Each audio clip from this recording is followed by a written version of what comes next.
Hello, my dear students. Let's move on in the chapter States of Matter, Gas and Liquid.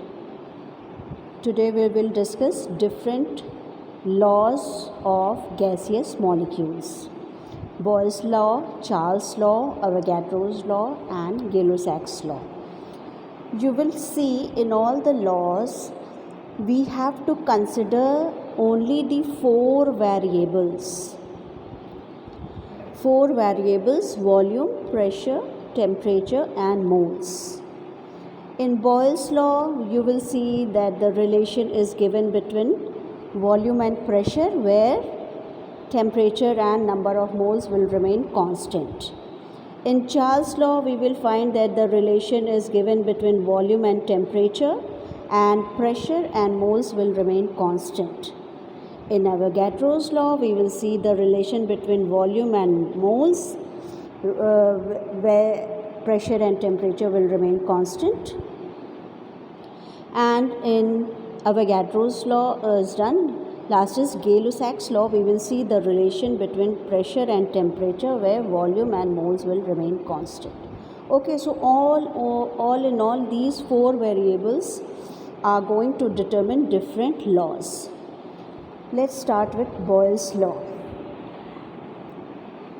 Here, at constant temperature, pressure of a gas is inversely proportional to the volume of that gas. Here in the picture you can see that when we are increasing the pressure, you can see the pressure is being increased, and you can see that volume is getting decreased. Pressure is increasing, volume is decreasing. So it is inversely proportional to each other. As we determine it at initial stage and final stage, so we will get this relation. P1 V1 is equals to P2 V2 is equals to constant. Okay, as it is for proportionality sign, to remove this proportionality sign we have to bring in constant, and we will find that at initial stage the condition is equal to the final stage condition, that is constant. So we will get a relation P1 V1 is equals to P2 V2.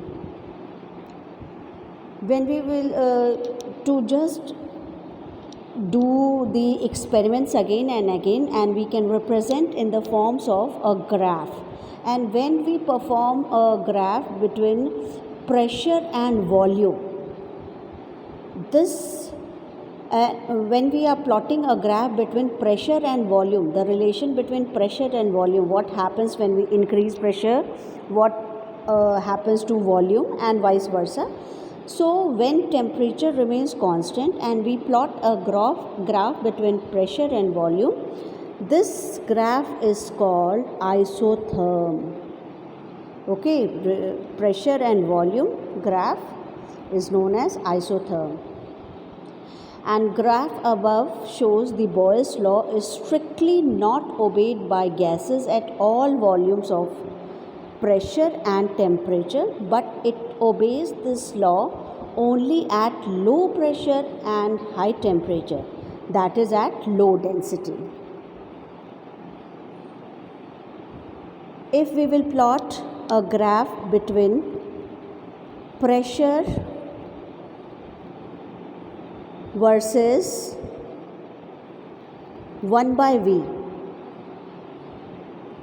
we will get a straight line graph like this. Let's do one question. Write it in your copy. A weather balloon has a volume of 175 liter when filled with hydrogen gas at pressure of 1 bar. Okay, noted the quantities. Now we have to calculate the volume of balloon when it rises to a height where atmospheric pressure is 0.8 bar. Assume that temperature is constant. It should be very clear to you, temperature is constant means we are talking about the Boyle's law. For Boyle's law, the formula is P1 V1 is equals to P2 V2.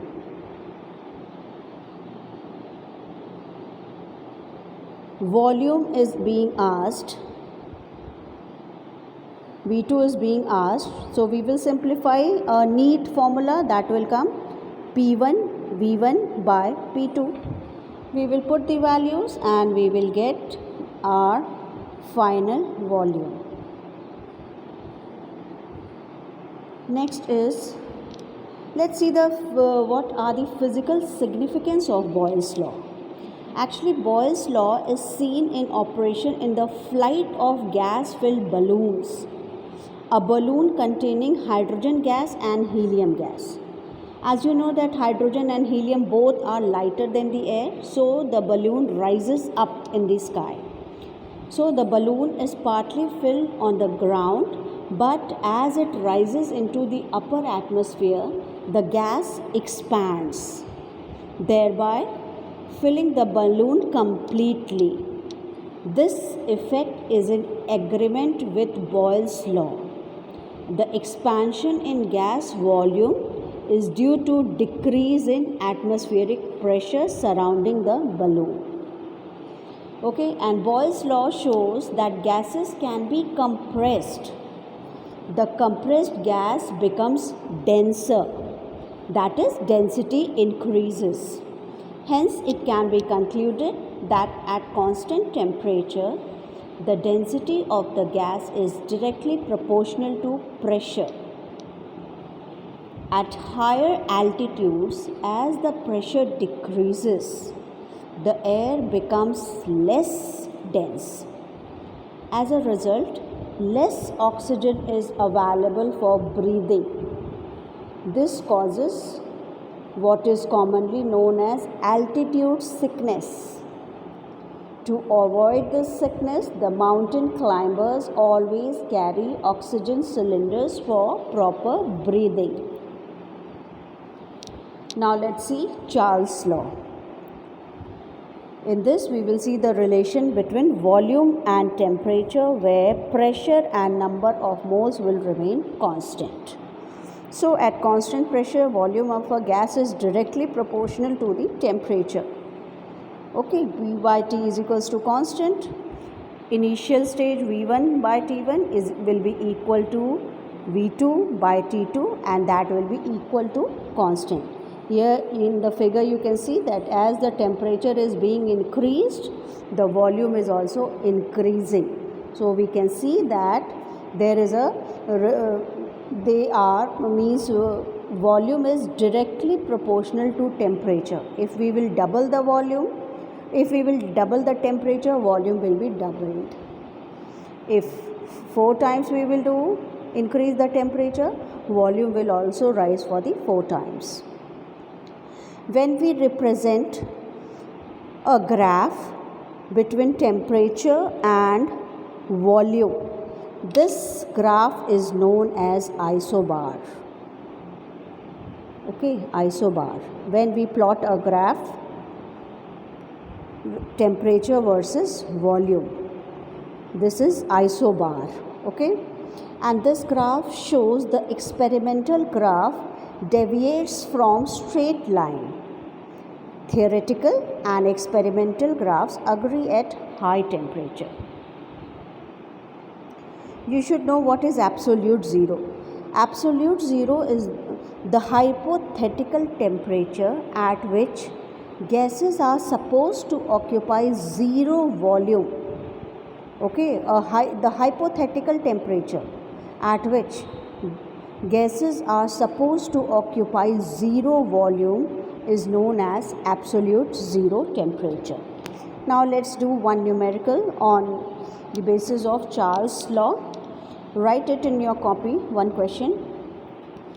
A certain amount of gas at 27 degrees centigrade and 1 bar pressure occupies volume of 25 meter cube If pressure is kept constant and temperature is raised to 77 degrees centigrade, what will be the volume of gas?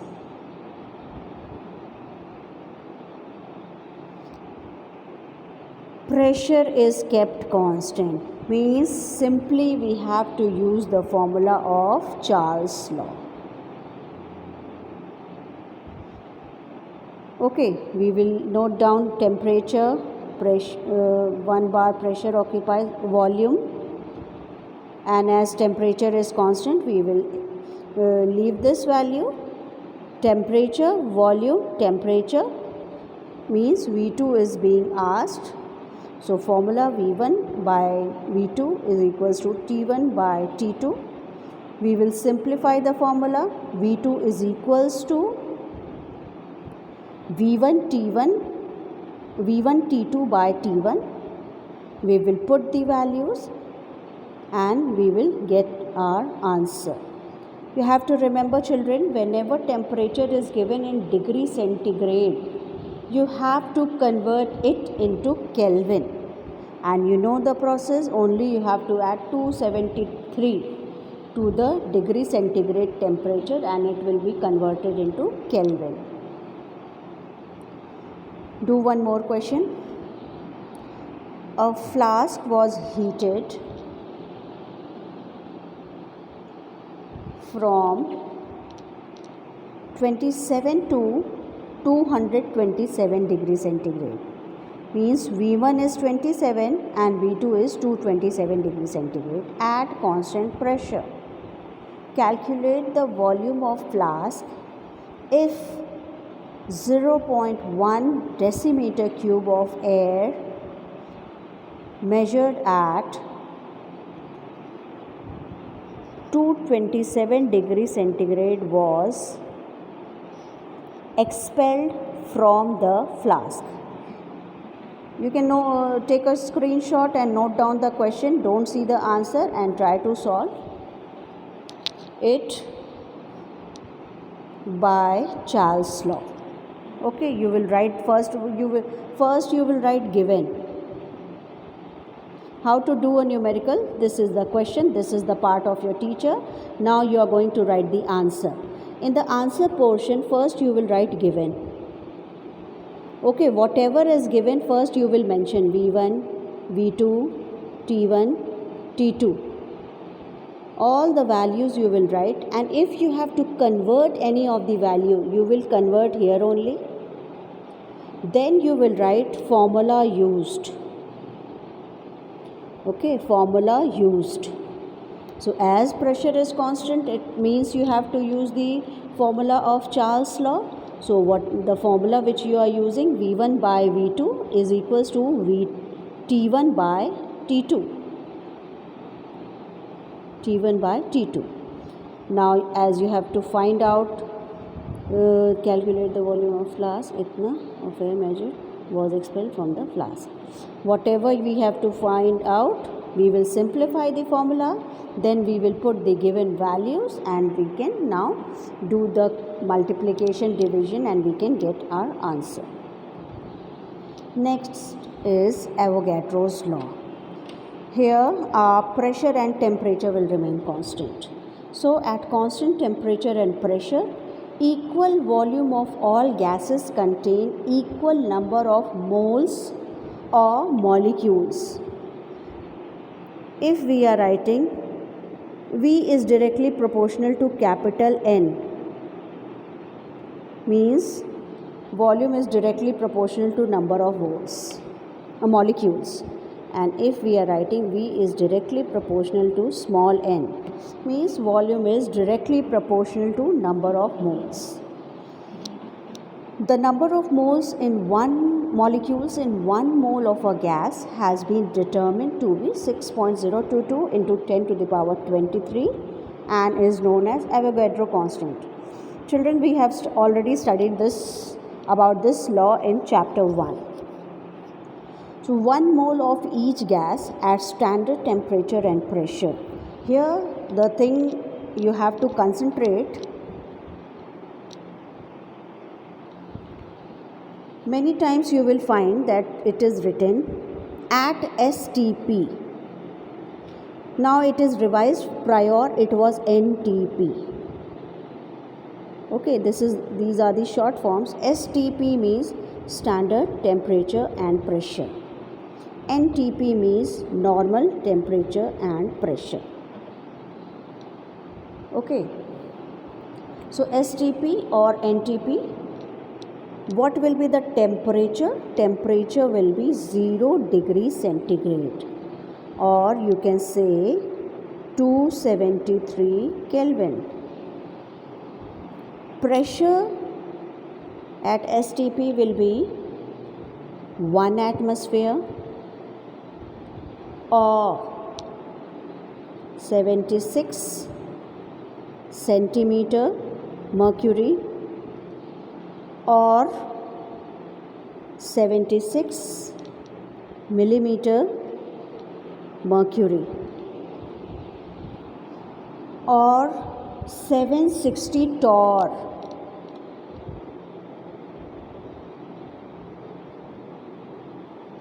This much is sufficient. Otherwise we can move on to Pascal. Just write it that also. 10 to the power 5 Pascal or 10 to the power 2 kilopascal. These units can be used at STP or NTP. Okay, thus under similar conditions of temperature and pressure, equal volume of all gases irrespective of nature contain same number of moles. This is your Avogadro's law.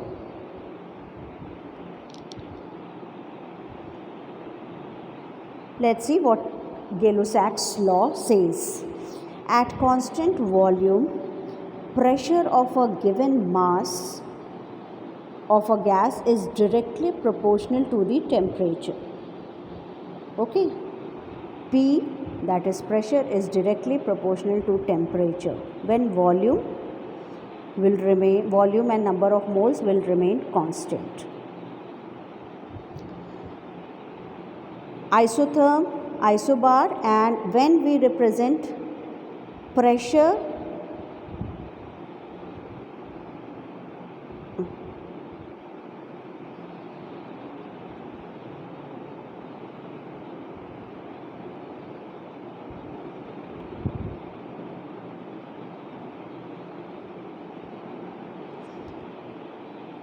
a graph where pressure versus temperature we will draw, this will be termed as isocourse. I will like you all to write all the 3 types of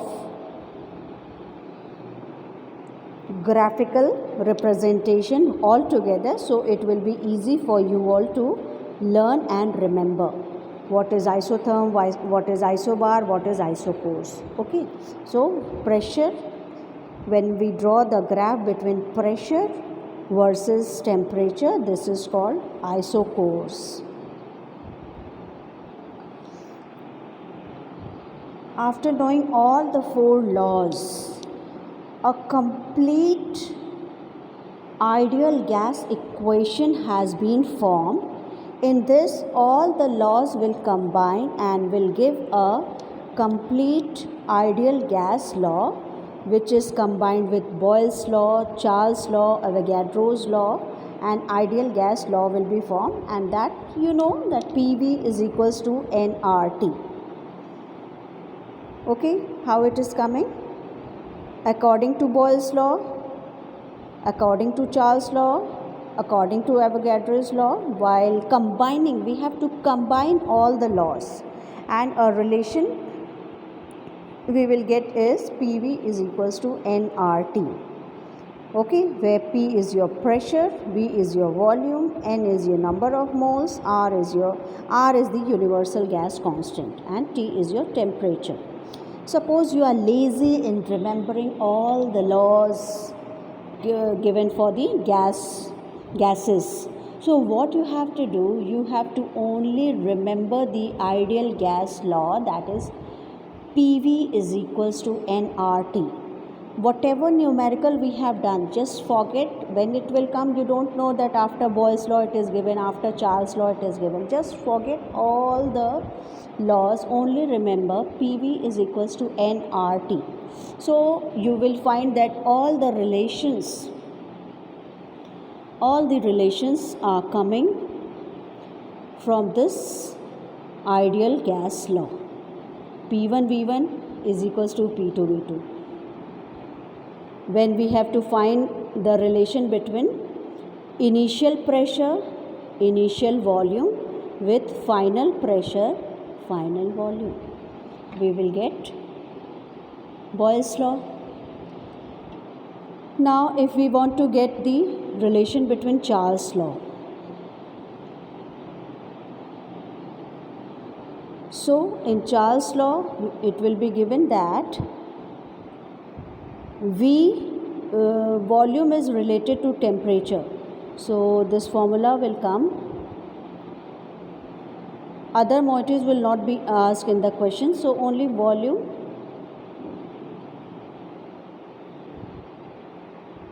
V1 by T1 will be equal to V2 by T2. Initial volume by initial temperature will be equal to initial volume by final volume by final temperature. Like this only, with the help of this PV is equals to nRT, we can find Avogadro's law, we can find Gay-Lussac's law, we can get the combined gas law. P1 V1 by T1 is equals to P2 V2 by T2. So if you are lazy in remembering all the laws, learn by heart the ideal gas law. By knowing this, we can do the numerical which is asked on Boyle's law, Charles' law, Avogadro's law, combined gas law, Gay-Lussac's law. So this is your most important formula. Okay, the temperature, volume and pressure of a fixed amount of gas vary from T1 V1 and P1 to T2 V2 and P2. Then this is your combined gas law. P1 V1 by T1 is equals to P2 V2 by T2. So we can calculate the density and molar mass of the gaseous substances only by using the formula PV is equals to nRT. We have to do significant conversions and we will get the density and molar mass of the gaseous substance. So this was all about different laws. Do it, read it, learn it, and the numericals which are given in your book.